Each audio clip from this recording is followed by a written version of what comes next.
Summer வந்தாச்சு, எங்க கிட்ட விட்டுருங்க, நாங்க பாத்துக்கிறோம். GT Holidays, South India's #1 travel brand. மணப்பெண்ணின் பிரத்யேகமான திருமணம் Vivaha Chennai silks. Satyabama Institute of Science and Technology, Chennai and Sriperumbudur. இதெல்லாம் ஒரு ட்ரீம் தான் கண்டிப்பாக. இந்த மாதிரி டாப் டோர்னமெண்ட்ஸ்லாம் வின் பண்ணணும்னு சொல்லிட்டு. அண்ட் இந்த நார்வே டோர்னமெண்ட்டே நான் நிறைய ஃபாலோ பண்ணியிருக்கேன் சின்ன வயசுலேருந்து. ஸோ இதில் வந்து கலந்துக்கிட்டதே ஒரு சந்தோஷம். அதில் வின் பண்ணது வந்து இன்னும் நான் கேம் ஆடினா ஐ திங்க் எந்த பிளேயரும் பார்க்கறது தான் கிடையாது. நம்ம கேம் ஆடும்போது நம்ம கேம் தான். சிஎம் விஜய் சார் கூட கேம் விளையாடி இருந்தீங்க, அதை பற்றி சொல்லுங்கள். அந்த எக்ஸ்பீரியன்ஸ் பற்றி எப்படி விளையாடுனீங்க, அவர் எப்படி விளையாடினாரு, அதை பற்றி சொல்லுங்கள். அவங்க வந்து உங்களுக்கு 5 minutes இருக்கா அப்படிங்கிறாங்க.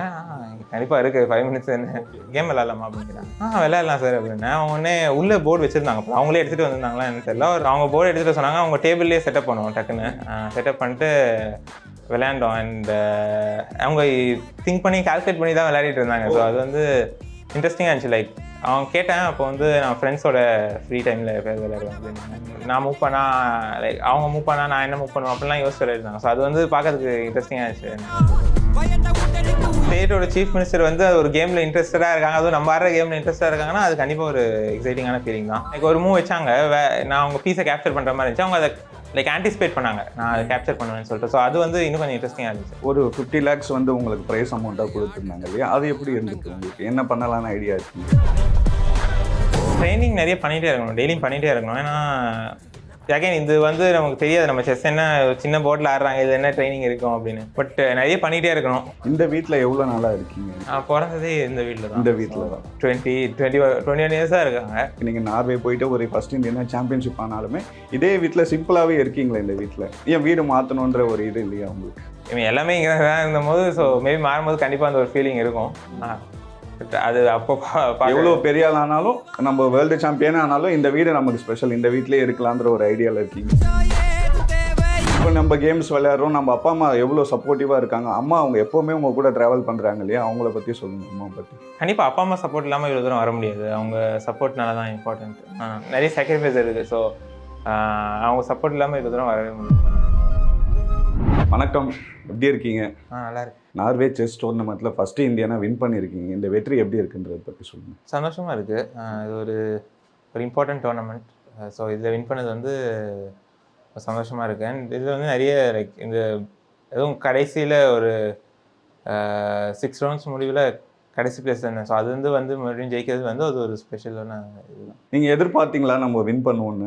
டோர்னமெண்ட் முன்னாடி கான்ஃபிடன்ஸ் இருந்துச்சு. ஏன்னா ஐ மீன் நான் ஸ்ட்ராங் டோர்னமெண்ட்ஸ் வின் பண்ணியிருக்கேன். ஸோ இதுவும் வந்து அந்த மாதிரி ஒரு ஸ்ட்ராங் ஈவெண்ட் தான். பிகாஸ் இந்த டோர்னமெண்ட்டில் கால்சனும் வந்து விளையாண்டாரு. ஸோ அதனால வந்து இன்னும் கொஞ்சம் டஃப்பான டோர்னமெண்ட்டு. பட் ஸ்டில் என்னால் முடியும்னு தெரியும். பட் ஒரு 6 ரவுண்டுக்கு அப்புறம் வந்து கடைசி இருக்கும் போது நம்ம அதை பற்றி ரொம்ப யோசிக்க முடியாது. நம்ம இன்னும் கொஞ்சம் நல்லா ஆடணும் அப்படி தான் யோசித்தேன். அதுக்கப்புறம் ஒரு 2 வின் வந்ததுக்கப்புறம் சான்சஸ் இருக்குது அப்படின்னு நினச்சேன். ஸோ அதனால அப்போ தான் எனக்கு தோணுச்சு மேபி இன்னும் இப்போ வின் பண்ணலாம். நான் எதனால் அப்படி கேட்டேன்னா, நீங்கள் ஒரு இன்டர்வியூவில் சொல்லியிருந்தீங்க ஃபர்ஸ்ட் ஹாஃப் சரியாக போகலை, செகண்ட் ஹாஃபில் தான் நான் நல்லா விளையாடுனன்ற மாதிரி சொல்லியிருந்தீங்களே, அதனால் கேட்டேன். இல்லை, ஃபர்ஸ்ட் ஹாஃப் ரிசல்ட்ஸ் தான் சரியாக போகல. பட் கேம் வைஸ் வந்து நான் நல்லா விளையாண்டது தான் நான் நினச்சேன். இந்த ஃபார்மேட் அந்த மாதிரி என்னென்னா கடைசி நேரத்தில் வந்து 2 பேருக்கும் டைம் கொஞ்சம் குறைவாயிரும். ஸோ அப்போ வந்து நிறைய மிஸ்டேக்ஸ் வரும். ஸோ அதனால வந்து அந்த கடைசி நேரத்தில் நம்ம ரொம்ப யோசிக்க முடியாது. ஸோ ஆனால் டைம் இருந்தபோது நான் நல்லா விளையாட்டு இருந்தது தான் எனக்கு தோணுச்சு. அதுவும் இல்லாமல் மேக்னஸ் அவரோட ஒரு 7 வருஷம் அவர் சாம்பியனாக இருந்திருக்காரு. இந்த வாட்டி நீங்கள் ஃபஸ்ட் டைம் வந்து இந்தியனாக வின் பண்ணியிருக்கீங்க. இது எவ்வளோ சந்தோஷமாக இருக்குது உங்களுக்கு? அவர் இந்த மாதிரி எல்லா டோர்னமெண்ட்டையும் ரெக்கார்ட் வச்சிருக்காரு. ஸோ அதனால் வந்து நீங்கள் எந்த டோர்னமெண்ட் வின் பண்ணாலும் அவர் இதில் இப்போ நாங்கள் டாடா ஸ்டீல் மாஸ்டர்னு சொல்லி அது ஒரு மெயின் டோர்னமெண்ட். அதில் வந்து பார்த்திங்கன்னா அதில் வந்து ஒரு 5-6 வாட்டி ஜெயிச்சிருக்காரு. வேர்ல்டு சாம்பியன்ஷிப் 5 வாட்டி ஜெயிச்சிருக்காரு. ஸோ அது மாதிரி எல்லா டோர்னமெண்ட்லேயும் அவர் எல்லா வாட்டியும் ஜெயிச்சிருக்காரு. இதில் வந்து 7 times. அது நான் வந்து ஒரு 15th year நினைக்கிறேன். அதுலேயே 7 times ஜெயிச்சிருக்காரு போது அது அவரோட டாமினேஷன் காட்டுது. இது ஜெயிக்கிறது ரொம்ப சந்தோஷம் தான். ஆனால் அவரும் டோர்னமெண்ட்டில் ஆடினார். ஸோ அவர் இருக்கும்போது அது ஜெயிக்கிறது சந்தோஷம். ஏன்னா ஒரு 7 வாட்டி வின் பண்ண ஒரு சாம்பியன் எதிர்க்க நம்ம உட்காந்து விளையாடும் போது நீங்கள் ரொம்ப கூலாக காமாக விளையாடுறீங்க. அதை பார்க்கும்போது ரொம்ப சூப்பராக இருக்குது. அதை எப்படி நீங்கள் மெயின்டைன் பண்ணுறீங்க? அது இல்லை, கேம் ஆடும்போது ரொம்ப யோசிக்க முடியாது. நம்ம கால்சனோட ஆடுறோம் இல்லை வேறு ஏதாவது பிளேயரோட ஆடுறோம்னா அதை பற்றி ரொம்ப யோசிக்க முடியாது. கேம் நமக்கு என்ன கரெக்ட் மூவ்னு தோணுதோ அதை தான் வைக்கணும். ஸோ அது நிறைய எக்ஸ்பீரியன்ஸ் தான். இந்த லெவலில் நிறைய வாட்டி ஆனதுனால தெரியும். 12 வயசுல கிராண்ட் மாஸ்டர் ஆனீங்க. இப்போ 20 வயசுல பார்த்தீங்கன்னா நார்வே போய் சாம்பியன்ஷிப் வின் பண்ணியிருக்கீங்க. இது எப்படி இருக்கு உங்களுக்கு? இதெல்லாம் ஒரு ட்ரீம் தான் கண்டிப்பாக. இந்த மாதிரி டாப் டோர்னமெண்ட்ஸ்லாம் வின் பண்ணணும்னு சொல்லிட்டு. அண்ட் இந்த நார்வே டோர்னமெண்ட்டே நான் நிறைய ஃபாலோ பண்ணியிருக்கேன் சின்ன வயசுலேருந்து. ஸோ இதில் வந்து கலந்துக்கிட்டதே ஒரு சந்தோஷம், அதில் வின் பண்ணது வந்து இன்னும் சந்தோஷம். உங்கள் ஃப்ரெண்டு குகேஷ் கூட விளையாடி இருந்தீங்க, நீங்கள் வின் பண்ணியிருந்தீங்க இல்லையா? உங்களோட பாண்டிங் பற்றி சொல்லுங்கள், அந்த கேமை பற்றி சொல்லுங்கள். நான் கேம் ஆடினா ஐ திங்க் எந்த பிளேயரும் பார்க்க இதுதான் கிடையாது. நம்ம கேம் ஆடும்போது நம்ம கேம் தான் ஃபைட் பண்ணுவோம். லைக் கேம் போது வந்து கம்ப்ளீட்டாக வந்து லைக் அதில் தான் ஃபோக்கஸ் இருக்கும். லைக் ஆஃப் த போர்ட் ஃப்ரெண்ட்ஸாக இருந்தாலும் கேம்னு வந்துட்டா 2 பேரும் ஃபயராக விளையாடுவீங்க, ஃபைட் பண்ணணும், அதுதான் எப்பயுமே. ஸோ நாங்கள் மாற்றி லைக் முன்னாடிலாம் கூட லைக் முன்னாடி ஆடின கேம்ஸ்லாம் கூட மாற்றி வின் பண்ணியிருக்கோம். ஸோ அந்த ஒரு எக்ஸைட்மெண்ட் எப்பயுமே இருக்கும் கேமில். ஏன்னா அவர் உங்கள் ஃப்ரெண்டு இல்லையா? உங்களோட பாண்டிங் பற்றி சொல்லுங்கள். நான் ஒரு வீடியோ பார்த்துருந்தேன், 2 பேரும் சின்ன வயசுலேருந்தே கேம் விளையாடுறது அதை பற்றிலாம் பார்த்துருந்தேன். அது எப்படி உங்கள் ஃப்ரெண்ட்ஷிப்? சின்ன வயசுலேருந்து நிறைய 2 பேரும் நல்லா தெரியும். ரொம்ப க்ளோஸ் ஃப்ரெண்ட்ஸ் சொல்ல முடியாது, பட் ஆனால் லைக் டோர்னமெண்ட்டில் மீட் பண்ணுவோம் நிறைய. ஐ மீன் இந்த லாஸ்ட் டேலாம் யூஸ்வலாக லாஸ்ட் டே தான் டோர்னமெண்ட்டில் வந்து ஃபன்னாக இருக்கும். ஏன்னா எல்லா பிளேஸும் அப்போ தான் டோர்னமெண்ட்டை விட்டு வெளில வருவோம். அப்போ தான் வந்து ஒரு மாதிரி ரிலாக்ஸ்டாக அப்போ தான் எல்லோரும் ஃப்ரீயாக பேசுவோம். ஸோ அண்ட் அப்போ வந்து எல்லாருமே லைக் குகேஷ் மட்டும் இல்லை, எல்லா டாப்பில் இந்தியன் பிளேயர்ஸும் சரி நல்ல ஜெல்லாகி நல்ல க்ளோஸாக தான். சிஎம் விஜய் சார் கூட கேம் விளையாடி இருந்தீங்க, அதை பற்றி சொல்லுங்கள். அந்த எக்ஸ்பீரியன்ஸ் பற்றி, எப்படி விளையாடுனீங்க, அவர் எப்படி விளையாடினாரு, அதை பற்றி சொல்லுங்கள். எதிர்பார்க்கல ஆக்சுவலி. நாங்கள் நேற்றுக்கு தான் வந்தேன். ஸோ வந்தோடனே நாங்கள் வந்து ஃபியூ ஹவர்ஸ் தான் வீட்டில் இருந்தோம். ஸோ ஆல்ரெடி போய் மீட் பண்ண வேண்டியதாக இருந்துச்சு. அண்ட் அதுவே வந்து ஒரு மெயின் திங். ஏன்னா இப்போ தான் டோர்னமெண்ட் முடிச்சுட்டு வரோம், அந்த ஒரு ரெக்கக்னிஷன் குயிக்காக கிடைக்குதுன்னும் போது அது செஸ்க்கான ரெக்கக்னிஷனாக பார்க்குறேன். ஏன்னா செஸ் அப்போ வளர்ந்துட்டு வருது, செஸ் நோட்டீஸ் பண்ணுறாங்க எல்லோரும். சொல்லும் போது அது ரொம்ப சந்தோஷமாக இருக்குது. அண்ட் மீட் பண்ணும்போது எனக்கு தெரியாது சிஎம் சார் வந்து செஸ் விளையாடுவாங்க அப்படின்னு தெரியல. மேபி நியூஸ்லாம் வெளில வந்திருக்கான்னு தெரியல, பட் ஆனால் எனக்கு தெரியாது. ஸோ நான் வந்து போனோடனே அவங்க வந்து ஏன்னா அது கூட எனக்கு முன்னாடி யாருக்குமே தெரியல. லைக் அவங்க சிஎம் ஆஃபீஸில் இருந்தவங்க கூட யாரும் அதை பற்றி பேசலை, அவங்களுக்கும் தெரியாது அங்கே இருந்த ஆஃபீஸர்ஸ்க்கும். ஸோ அவங்க வந்து உங்களுக்கு 5 minutes இருக்கா அப்படின்னு கேட்டாங்க. கண்டிப்பாக இருக்குது 5 minutes. அவங்க ஒன்று ஒரு கேம் விளையாடலாமா சார் கேட்டாரா? ஆமாம், அவங்க சாரை கேட்டாங்க. ஒரு 5 minutes இருக்குது, ஒரு கேம் இருக்கா, 5 minutes ஒரு கேம் விளையாடலாமா அப்படின்னு கேட்டாங்க. விளையாடலாம் சார் அப்படின்னா. அவங்க ஒன்னே உள்ளே போர்டு வச்சுருந்தாங்க, அவங்களே எடுத்துகிட்டு வந்திருந்தாங்களா என்ன தெரியல, ஒரு செக்ரட்டரியில் இருந்துச்சான்னு தெரியல. ஸோ அவங்க எடுத்துகிட்டு வர சொன்னாங்க. அவங்க முன்னாடியே பிளான்டாக இருந்தாங்க நீங்கள் வந்தால் விளையாடலான்ற மாதிரி சாரோட ஐடியாவாக இருக்கும். ஏன்னா அங்கே நான் பேசின ஆஃபீஸர்ஸ் கிட்ட வந்து அவங்களுக்கும் தெரியல இந்த மாதிரி ஒரு பிளான் இருந்துச்சுன்னு. ஸோ அவங்க போர்டு எடுத்துகிட்டு சொன்னாங்க. அவங்க டேபிள்லேயே செட்டப் பண்ணுவோம், டக்குன்னு செட்டப் பண்ணிட்டு விளையாண்டோம். அண்ட் அவங்க திங்க் பண்ணி கால்குலேட் பண்ணி தான் விளையாடிட்டு இருந்தாங்க. ஸோ அது வந்து இன்ட்ரெஸ்டிங்காக இருந்துச்சு. லைக் அவங்க கேட்டேன், அப்போ வந்து நான் ஃப்ரெண்ட்ஸோட ஃப்ரீ டைமில் எப்போயாவது விளையாடுவேன் அப்படின்னாங்க. எவ்வளோ நேரம் அந்த கேம் போச்சு? ஒரு 5 minutes கிட்ட போயிருக்கோம். அதான் அவங்க திங்க் பண்ணி விளையாடிட்டு இருந்தாங்க. அண்ட் லைக் நான் மூவ் பண்ணா லைக் அவங்க மூவ் பண்ணா நான் என்ன மூவ் பண்ணுவேன் அப்படிலாம் யோசிச்சு விளையாடிருந்தாங்க. ஸோ அது வந்து பார்க்கறதுக்கு இன்ட்ரெஸ்டிங்காக இருந்துச்சு. அவர் சிஎம் விஜய் சார் வந்து உங்களை கூப்பிட்டு அப்போவே அப்ரிஷியேட் பண்ணி அதுக்கப்புறம் பார்த்தீங்கன்னா ஒரு கேம் விளையாடலாமான்னு கேட்டு அது விளையாடும் போது எவ்வளோ சுவாரஸ்யமாக இருந்துச்சு, எவ்வளோ மகிழ்ச்சியாக இருந்துச்சு அது உங்களுக்கு? ஏன்னா நிறைய பேருக்கான கனவு அது. அவர் ஒரு நாளாச்சும் நேரில் மாற்றமான்ற கனவு நிறைய பேருக்கு இருக்குது. ஆனால் அவர் கூட நம்ம கேம் விளையாடுறோம் இல்லையா, அது எவ்வளோ சந்தோஷமாக இருந்துச்சு உங்களுக்கு அப்போ? அதான் அதாவது ஸ்டேட்டோட சீஃப் மினிஸ்டர் வந்து ஒரு கேமில் இன்ட்ரெஸ்டடாக இருக்காங்க, அதுவும் நம்ம ஆடுற கேமில் இன்ட்ரெஸ்டாக இருக்காங்கன்னா அது கண்டிப்பாக ஒரு எக்ஸைட்டிங்கான ஃபீலிங் தான். அண்ட் அவனோட கேம் ஆட வாய்ப்பு கிடைச்சி எனக்கு தெரியாது. ஸோ அது வந்து ஒரு சர்ப்ரைசிங்காக இருந்துச்சு அந்த இடத்துல. அது ஒரு ப்ளசன்ட் சர்ப்ரைஸ் தான். ஸோ எனக்கு எப்படி விளையாடுவாங்கன்னு தெரியாது. ஸோ அவங்க வெக்க லைக் அவங்க எப்படி ஆடுறாங்க அவங்க யோசிச்சு வேறு விளையாடிட்டு இருந்தாங்க. ஸோ அது கொஞ்சம் இன்ட்ரெஸ்டிங்காக இருந்துச்சு. நீங்கள் ஒரு நார்வே சாம்பியன், இப்போது அவர் கூட விளையாடும் போது அவரோட கேம் எப்படி இருக்குன்றதை பற்றி சொல்லுங்கள். விஜய் சாரோட கேம் எனக்கு என்ன இன்ட்ரெஸ்டிங்காக படிச்சுன்னா அவங்க யோசிச்சு கால்குலேட் பண்ணி விளையாட்டு இருந்தாங்க. ஸோ லைக் ஒரு மூவ் வச்சாங்க, நான் அவங்க பீஸை கேப்சர் பண்ணுற மாதிரி இருந்துச்சு. அவங்க அதை லைக் ஆன்டிசிபேட் பண்ணாங்க, நான் அதை கேப்சர் பண்ணுவேன்னு சொல்லிட்டு. ஸோ அது வந்து இன்னும் கொஞ்சம் இன்ட்ரெஸ்டிங்காக இருந்துச்சு. ஸோ அப்படி கேல்குலேட் பண்ணி விளையாடுறாங்கன்றது தான் எனக்கு வந்து ஒரு பார்க்கறது ஒரு நமக்கு சந்தோஷம் இருக்கும். லைக் ஏன்னா செஸ் பிளேயராக வந்து ஓகே யோசிக்கிறாங்க, யோசிச்சு விளையாடுறாங்க. அதே மாதிரி இன்னொரு விஷயம் என்னன்னா, இப்போ நீங்கள் கூப்பிட்டுருப்பாங்க இல்லையா, சிஎம் விஜய் சார் வந்து உங்களை பார்க்க கூப்பிட்டுருப்பாங்க இல்லையா, கூப்பிடும்போது உங்களுக்கு ஒரு டாட் இருந்திருக்கும்ல, என்ன பேச போகிறோம் என்ன பண்ண போகிறோன்னு ஒரு ஐடியா இல்லாமல் இருந்திருக்கும். மீட் பண்ணும்போது எப்படி இருந்துச்சு? ஆமாம், நான் ஃபஸ்ட் டைம் தான் மீட் பண்ணேன் சார். ஸோ அதான் லைக் அதான் நான் அப்போ தான் வந்து நான் சொல்ல எனக்கு ஆக்சுவலி லைக் எனக்கு வந்ததுக்கு அப்புறம் தான் தெரியும் நம்ம மீட் பண்ண போறோம். ஸோ எனக்கு உங்களுக்கே தெரியாது, ஐடியா இல்லை. உங்ககிட்ட சொன்னோன்னே எப்படி இருந்துச்சு? அந்த ஒரு ஸ்போர்ட்டுக்கான ரெக்கக்னிஷனாக பார்க்குறேன். ஸோ அந்த ஒரு ஸ்போர்ட்ஸ் லைக் அந்த ஒரு செஸ் ஆடுறோம் போது அதுக்கான ரெகக்னிஷன் பார்க்கும்போது அது செஸ் பிளேயராக ரொம்ப சந்தோஷம். ஏன்னா நீங்கள் வின் பண்ண உடனே அவர் ரொம்ப சந்தோஷப்பட்டாரு, கிளாப்லாம் பண்ணி அது பார்க்கவே ரொம்ப நல்லா இருந்துச்சு. எல்லாம் சுற்றி நின்று வேடிக்கை பார்த்துட்டு இருந்தாங்க. அம்மா இருந்தாங்களா, அம்மா என்ன சொன்னாங்க? அதான் அம்மா அப்பா எல்லாரும் இருந்தோம். ஸோ எங்களுக்கு தெரியாது, அதான் ஒரு ப்ளசன்ட் சர்ப்ரைஸ் தான் உங்களுக்கு.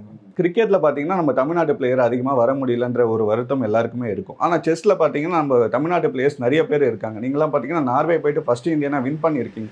இந்த தமிழ்நாட்டு பிளேயர்ஸ் வந்து செஸ்ஸில் ஒரு ஆதிக்கம் செலுத்துகிறாங்களே, இது எப்படி பார்க்குறீங்க நீங்கள்? இங்கே அதுக்கான ஒரு கல்ச்சர் இருக்குது. ஐ திங்க் மெயின் வந்து நம்ம ஆனந்த் சாரும் சென்னையில் இருந்தானே. ஸோ ஐ திங்க் அது ஒரு ஸ்பெஷல் பாண்ட் இருக்குன்னு நினைக்கிறேன். அண்ட் ப்ளஸ் இங்கே வந்து அந்த கல்ச்சரில் எல்லாம் நிறைய டோர்னமெண்ட்ஸ் ரெகுலராக நடக்கும், நிறைய அகாடமிஸ் இருக்குது, கவர்மெண்ட் சப்போர்ட், ப்ளஸ் இதெல்லாம் வந்து ஒரு லைக் ஒரு எல்லாமே ஒன்றா வரும்போது ஐ திங்க் அந்த ஒரு ரிசல்ட்ஸ் நம்ம பார்க்கலாம். நிறைய இங்கே நம்ம தமிழ்நாட்டில் வந்து நிறைய கிராண்ட் மாஸ்டர்ஸ் இருக்காங்க.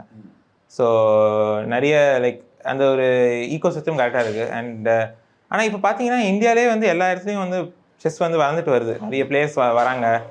ஸோ அது பார்க்கும்போது சந்தோஷமாக இருக்குது. குறிப்பாக இந்த தமிழ்நாட்டு பிளேயர்ஸ் வந்து எல்லா வேர்ல்டுலேயும் போய் கலக்கிறாங்க இல்லையா? இப்போ நீங்களாக இருக்கட்டும், குகேஷாக இருக்கட்டும், இதெல்லாம் பார்க்கும்போது எப்படி இருக்குது? அதான் லைக் எல்லாருமே வந்து நாங்களாம் வந்து ஒன்றா அப்போ தான் ஆரம்பித்தோம். ஸோ நாங்கள் பார்க்கும்போது சந்தோஷமாக இருக்குது. இப்போ நம்ம தமிழ்நாட்டில் ஸ்போர்ட்ஸுக்காக இன்னும் என்ன நம்ம டெவலப்மெண்ட் பண்ணால் நல்லா இருக்கும்னு நீங்கள் நினைக்கிறீங்க? இப்போ சிஎம் சார் கிட்டே இந்த மாதிரி ஒரு கோரிக்கை வைக்கணும்னா என்ன மாதிரி சொல்லலாம்னு நினைக்கிறீங்க? ஜென்ரலாக ஐ திங்க் நம்ம கவர்மெண்ட்லேருந்து நல்ல சப்போர்ட் வந்துட்டுருக்கு ஸ்போர்ட்ஸ்க்கு.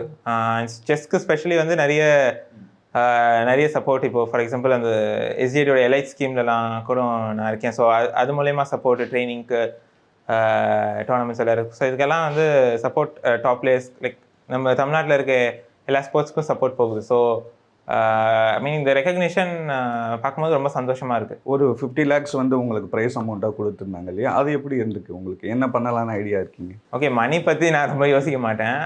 பட் ஆனால் மெயினாக வந்து இது நிறைய பேருக்கு தெரியாது. பட் செஸ் வந்து ட்ரைனிங்க்கெல்லாம் வந்து நிறைய லைக் லாஜிஸ்டிக்லி கொஞ்சம் டிஃபிகல்ட்டான ஸ்போர்ட். லைக் நம்ம நார்மலாக வந்து வெளிலேருந்து பார்க்குறவங்க தெரியாது என்ன செஸ் வந்து சின்ன போர்டு தெரியாது, அவ்வளோதான் தெரியும். பட் ஆனால் ட்ரைனிங்க்கு ஏன்னா ட்ராவல் நிறைய பண்ண வேண்டியது இருக்கும். அண்ட் எல்லா கண்ட்ரிக்கும் ட்ராவல் பண்ணி எல்லா கண்ட்ரிக்கும் ட்ராவல் இப்போ கூட வரவங்க. ஸோ அந்த மாதிரி நிறைய இருக்கும் போது இந்த மாதிரி இதெல்லாம் வந்து அந்த இதுக்கு யூஸ் பண்ணிக்கலாம். ஐ திங்க் இந்த மாதிரி இடத்துலையும் வந்து கார்பரேட் சப்போர்ட் ரொம்ப இம்பார்ட்டன்ட். ஸோ எனக்கு வந்து அடானி குரூப் சப்போர்ட் பண்ணுறாங்க லாஸ்ட் 2.5 years. ஸோ அதான் இந்த மாதிரி இந்த ஃபைனான்ஷியல் இதை பற்றிலாம் நான் வரி பண்ண தேவை, நான் அவங்க வந்து சப்போர்ட் பண்ணுறதுனால. ஸோ இந்த மாதிரி லைக் ஃபைனான்ஷியல் சப்போர்ட்டும் ரொம்ப இம்பார்ட்டன்ட் செஸ் பிளேயர்ஸ்க்கு. இன்றைக்கி நீங்கள் ஒரு சாம்பியன் ஆகிட்டீங்க, எல்லாரும் ஸ்பான்சர் பண்ணுறாங்க இல்லையா? இப்போ 50 lakhs கூட நான் கேமுக்காக தான் செலவு பண்ணுவேன்ற மாதிரி சொல்கிறீங்க. ஆனால் ஆரம்ப காலத்தில் எவ்வளோ கஷ்டமாக இருந்துச்சு இது உங்களுக்கு? கண்டிப்பாக. ஆனால் எனக்கு வந்து அவ்வளோவா தெரியாது, ஏன்னா பேரண்ட்ஸ் எதுவும் சொல்ல மாட்டாங்க அவங்க. ஆனால் வந்து நிறைய வந்து அதுலேயும் ஏன்னா லைக் இப்போ ட்ராவல் டோர்னமெண்ட்ஸ் வந்து அப்ராட் போய் ஆடுறோம். அப்போனா வந்து லைக் நான் எனக்கு மட்டும் இல்லை, அம்மாவுக்கு பண்ணணும், அக்காவும் டோர்னமெண்ட் ஆடுவாங்க. ஸோ 3 பேருக்கு பண்ணணும், அகாமடேஷன், இது எல்லாமே லைக் எக்ஸ்பென்சிவ் தான் நம்ம. ஸோ ப்ளஸ் ட்ரைனிங், ஸோ இதெல்லாமே வந்து சின்ன வயசில் கஷ்டமாக இருந்துச்சு. பட் ஆனால் நான் 10 years வந்து ஐஎம் ஆனேன். So youngest international master.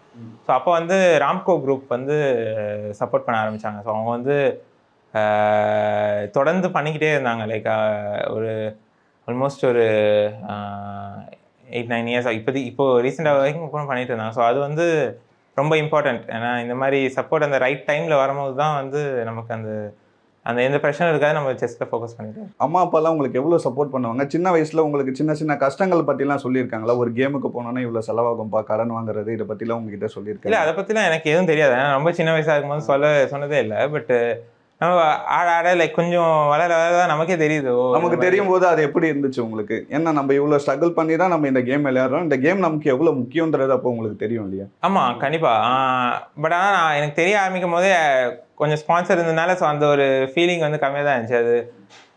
So அதான் நான் சொன்ன மாதிரி எல்லாமே ரைட் டைமில் கொஞ்சம் நினச்சி லைக் இந்த கரெக்டாக அந்த ராம்கோ குரூப் வந்து சப்போர்ட் பண்ண ஆரம்பித்தாங்க.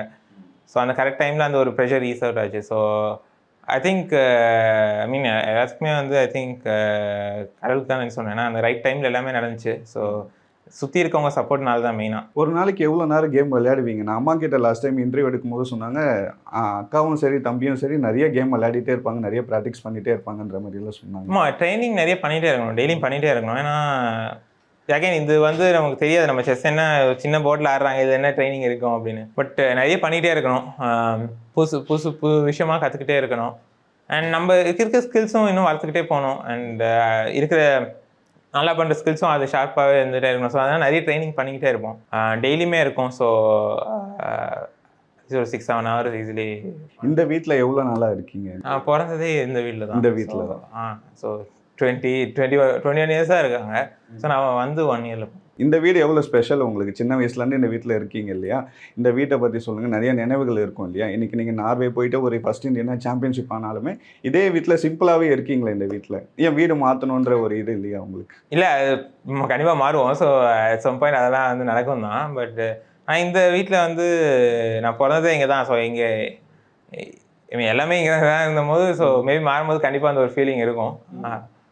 அது அப்போ எவ்வளோ பெரிய ஆள் ஆனாலும் நம்ம வேர்ல்டு சாம்பியன் ஆனாலும் இந்த வீடு நமக்கு ஸ்பெஷல், இந்த வீட்டிலே இருக்கலான்ற ஒரு ஐடியாவில் இருக்கீங்க? அப்படிலாம் இல்லை, அது நான் என்னென்ன நடக்குமோ அது ஃப்யூச்சரில் நம்ம பார்த்து தான் ஆகணும். பட் ஆனால் இந்த வீடு கண்டிப்பாக ஒரு ஸ்பெஷலான இதுதான். இப்போ நம்ம கேம்ஸ் விளையாடுறோம், நம்ம அப்பா அம்மா எவ்வளோ சப்போர்ட்டிவாக இருக்காங்க. அம்மா அவங்க எப்போவுமே உங்கள் கூட ட்ராவல் பண்ணுறாங்க இல்லையா? அவங்கள பற்றி சொல்லுங்கள், அம்மா பற்றி. கண்டிப்பாக அப்பா அம்மா சப்போர்ட் இல்லாமல் இவ்வளோ தூரம் வர முடியாது. அவங்க சப்போர்ட்னால தான் இம்பார்ட்டன்ட். அண்ட் அம்மா நிறைய எல்லா டோர்னமெண்ட்டும் ட்ராவல் பண்ணுவாங்க. அப்பா வந்து எல்லாமே மேனேஜ் பண்ணிப்பாங்க வீட்டில். ரீசெண்டாக ரிட்டையர் ஆனால் அதுக்கு முன்னாடி லைக் ஒர்க் பண்ணிட்டு இருப்பாங்க. ஒர்க் பண்ணிட்டு வந்துட்டு அதுக்கப்புறம் எல்லாத்தையும் மேனேஜ் பண்ணுறது, லைக் நிறைய ஃபோன் கால்ஸ் வரும் இந்த செஸ் ரிலேட்டடாக, அதை மேனேஜ் பண்ணிடுறது. லைக் டோர்னமெண்ட்ஸ் போகிறோம், ஸோ அதுக்கான டிக்கெட், விசாஸ் அதெல்லாம் மேனேஜ் பண்ணுறது. ஸோ நிறைய அவங்க ஒர்க் பண்ணிட்டு இருந்தாங்க. ஸோ அதெல்லாம் வந்து ப்ளஸ் ஆஃபீஸ் ஒர்க், அதுவே தனி ப்ரெஷராக இருக்கும். பட் அது ப்ளஸ் இது வேறு கம்பைன் பண்ணி பண்ணும்போது பயங்கர எனர்ஜி ஸ்பெண்ட் பண்ணணும். ஸோ அது வந்து நிறைய சாக்ரிஃபைஸ் இருக்குது. ஸோ அவங்க சப்போர்ட் இல்லாமல் இது தூரம் வரவே முடியும். ஃப்யூச்சரில் என்னென்ன மாதிரி ஐடியா வச்சுருக்கீங்க? இந்த செஸ் விளையாடுறீங்க இல்லையா, இதுக்கப்புறம் என்னென்ன மாதிரி பிளான்ஸ் வச்சுருக்கீங்க? இப்போதைக்கு நிறைய டோர்னமெண்ட்ஸ் வருது. ஸோ அதுதான் மெயினாக. ரொம்ப பிளான்லாம் இல்லை. பட் இப்போதைக்கு அடுத்த டோர்னமெண்ட் ஒழுங்காக விளையாடணும். இப்போ ஏன்னா வேர்ல்டில் வந்து 4th ரேங்கிங்கில் இருக்கீங்க இல்லையா? இப்போ ஃபஸ்ட்டு ரேங்கிங் போகணுன்ற மாதிரி ஐடியாஸ்லாம் இருக்கும், பிளான்ஸ் அந்த மாதிரி கேட்கு. இல்லை, ஓகே 4th இருந்தேன். பட் ஆனால் லாஸ்ட் ஃபியூ மந்த்ஸ் கொஞ்சம் ஒழுங்காக போகாதனால கொஞ்சம் ட்ராப் ஆயிடுச்சு ரேங்கிங்கு. ஸோ பட் இந்த டோர்னமெண்ட் வின் பண்ணதுனால கொஞ்சம் மறுபடியும் கொஞ்சம் like I think 11th or 10th அந்த மாதிரி ஸ்பாட் வந்தாங்க. பட் ஓகே, இந்த ரேங்கிங்ஸ்லாம் முன்ன பின்ன போயிட்டு வரும். ஸோ அதனால அதை பற்றி ரொம்ப யோசிக்காமல் பட் ஆடுற டோர்னமெண்ட் நல்லா ஆடி முடிஞ்சால் வின் பண்ணணும். ஸோ அதுதான் மெயின். ஆனால் நீங்கள் நினச்சி பார்த்துருக்கீங்களா, சின்ன வயசில் ஒரு 2-3 வயசுலேருந்து நீங்கள் செஸ் கேம் விளையாட ஆரம்பிச்சிங்க இல்லையா? நம்ம இவ்வளோ பெரிய இடத்துக்கு போவோம், எல்லாரும் இப்படி கொண்டாடுற அளவுக்கு வருவோம், நம்ம இந்தியாவில் பிரெக்னன்ட் ஆனால் எல்லாருக்கும் தெரியுன்ற அளவுக்கு நீங்கள் நினச்சி பார்த்துருக்கீங்களா? ஓகே, ஸ்டார்ட் பண்ணும்போது அதை பற்றிலாம் யோசிச்சு ஸ்டார்ட் பண்ணோன்னா கண்டிப்பாக நமக்கே ப்ரெஷர் போடுவோம். சார் ப்ளஸ் 3 வயசுலலாம் அவ்வளோலாம் யோசிக்க முடியாது. கேம் எனக்கு பிடிச்சிருந்துச்சி, விளையாடிட்டு இருந்தேன், அவ்வளோதான். இப்போது நீங்கள் சின்ன வயசில் பார்க்கும்போது இவரை மாதிரி ஆகணுன்ற மாதிரி உங்களுக்கு தோணி இருக்கும்ல, அந்த மாதிரி யாராச்சும் இருக்காங்களா? ஓகே, நிறைய ஐ திங்க் செஸ்ஸில் வந்து நிறைய இன்ஸ்பிரேஷன்ஸ் இருக்காங்க. ஐ திங்க் நான் ஆரம்பிக்கும் போது அக்காவை பார்த்து தான் ஆரம்பித்தேன். ஸோ ஃபஸ்ட்டு எடுத்தோடனே ஆரம்பிச்சது அக்கா தான். அதுக்கப்புறம் வந்து கொஞ்சம் லைக் செஸ் ஆட ஆரம்பிச்சதுக்கப்புறம் தான் ஆனந்த் சார் அப்போ தான் வேர்ல்டு சாம்பியனாக இருந்தாங்க. ஸோ அவங்க நிறைய இன்ஸ்பிரேஷன். அதுக்கப்புறம் லைக் நிறைய கற்றுக்க மேக்னஸ் கால்சன் தான். ஏன்னா நான் வளர்ந்துட்டு வர நான் அந்த ஏர்லி ஸ்டேஜ் ஆஃப் இருக்கும் போது அவங்க வேர்ல்டு நம்பர் 1 இருந்தாங்க. அப்போ வேர்ல்டு சாம்பியன் ஆனாங்க. அண்ட் அதுக்கப்புறம் வந்து தொடர்ந்து எல்லா டோர்னமெண்ட்ஸ்லையும் டாமினேட் பண்ணி ஸோ அந்த ஒரு டாமினேஷன் கிளியராக காட்டினாங்க. ஸோ எனக்கு வந்து அவங்க கேம்ஸ் வந்து நிறைய கற்றுக்கிட்டேன். ஸோ அவங்க ஒரு இன்ஸ்பிரேஷன். ஆனால் இப்போ இருக்கிற பசங்களை வந்து பிரெக்னன்ட் மாதிரி ஆகணுன்ற மாதிரிலாம் நினைக்கிறாங்க இல்லையா? அவங்களுக்குலாம் நீங்கள் என்ன சொல்ல வரீங்க? புதுசாக கேம் விளையாட வராங்க, செஸ் கற்றுக்க வராங்கன்னா அவங்களுக்கு ஏதாச்சும் நீங்கள் அட்வைஸ் கொடுக்கணும்னு என்ன கொடுப்பீங்க? மெயினாக செஸ்ஸு நீங்கள் ஆடினீங்கன்னா என்ஜாய் பண்ணி விளையாடணும். ஸோ அது ஒரு அப்போ தான் வந்து அந்த ஒரு நமக்கு அந்த ஒரு இன்ட்ரெஸ்ட் எப்போயுமே இருக்கும். ஸோ அதுதான் இம்பார்ட்டன்ட். அண்ட் ஆடும்போது உங்கள் பெஸ்ட்டை கொடுங்க. ரிசல்ட் எப்படி வேணால் போகும். ஏன்னா ஒரு கேம் ஜெயிப்போம், ஒரு கேம் தோப்போம், அது வந்து நார்மல் தான். பட் ஆனால் ஆடும்போது என்ஜாய் பண்ணி ஜாலியாக உங்கள் பெஸ்ட்டை கொடுத்தாண்டிங்கன்னா ஒவ்வொரு கேம்லேருந்து கற்றுக்கலாம், நிறைய கற்றுக்கலாம். ரொம்ப நன்றி, நிறைய விஷயங்கள் ஷேர் பண்ணீங்க. நீங்கள் நிறைய சாம்பியன்ஷிப் இதுக்கப்புறமா இன்னும் ரொம்ப வாழ்த்துக்கள். ரொம்ப நன்றி. சம்மர் வந்தாச்சு, எங்க கிட்ட விட்டுருங்க, நாங்க பாத்துக்கிறோம். GT Holidays, South India's #1 travel brand. மணப்பெண்ணின் பிரத்யேகமான திருமணம் Vivaha Chennai silks. Satyabama Institute of Science and Technology, Chennai and Sri Perumbudur.